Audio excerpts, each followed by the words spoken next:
আমার স্বামীর হত্যার বিচার চাই। জসিম ভাই ওয়ার্ড মধ্যে ওই ঘটনা নাই। জসিম ভাই তুমি বিচার চাই।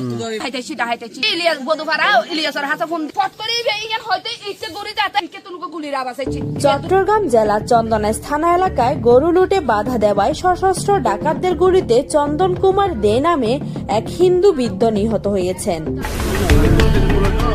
গত বৃহস্পতিবার ভোর আনুমানিক 4:15 দিকে চন্দনাইশ পৌরসভার উত্তর গাছবাড়িয়া জোয়ারা হিন্দুপাড়া 1 নং ওয়ার্ডে এই ঘটনা ঘটে। স্থানীয় সূত্রে জানা যায়, ভোর রাতে একটি মাইক্রোবাসে করে 7 জনের একটি সশস্ত্র ডাকাত দল এলাকায় প্রবেশ করে। তারা প্রথমে পাশের বাড়ির সোয়ালগড়ে হালা দিয়ে 2টি গরু ট্রাকে তোলে। পরে চন্দন কুমার দের গোয়াল ঘরের টিনের দেওয়াল কেটে ভেতরে প্রবেশ করে গরু বের করে নিয়ে যাওয়ার চেষ্টা করে।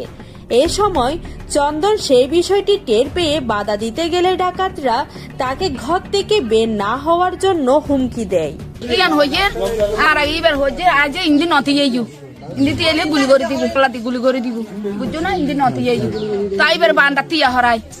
মানে সমাবেশ নলাই তারাতে ডাকাতরা তার গোয়ালঘর থেকে 3টি গরু টেনে গাড়িতে তোলে।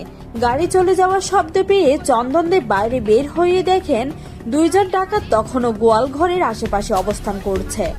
তিনি চিৎকার করে লোক জড়ো করার চেষ্টা করলে ডাকাতরা তার স্ত্রীর সামনে তাকে লক্ষ্য করে গুলি ছোড়ে। গুলিবদ্ধ হয়ে ঘটনাস্থলে তার মৃত্যু হয়।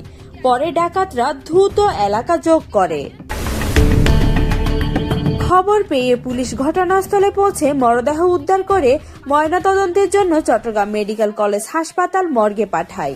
নিহতের পরিবারের পক্ষ থেকে অভিযোগ দায়েরের প্রস্তুতি নেওয়া হয়েছে বলে জানা গেছে।